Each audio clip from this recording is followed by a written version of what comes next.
আমরা চাইলেই রোজা পালন করা অবস্থায় যা মনে চায় তা করতে পারি না।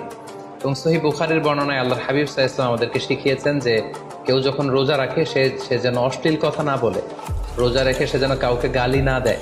এমনকি কেউ যদি তাকে গালি দেয় অথবা কেউ যদি তার সাথে ঝগড়া লাগতে আসে, সে যেন বলে ইন্নী ইমরুউন সাইম, অর্থাৎ আই এম ফাস্টিং, আমি রোজাদার, আমি রোজা পালন করছি।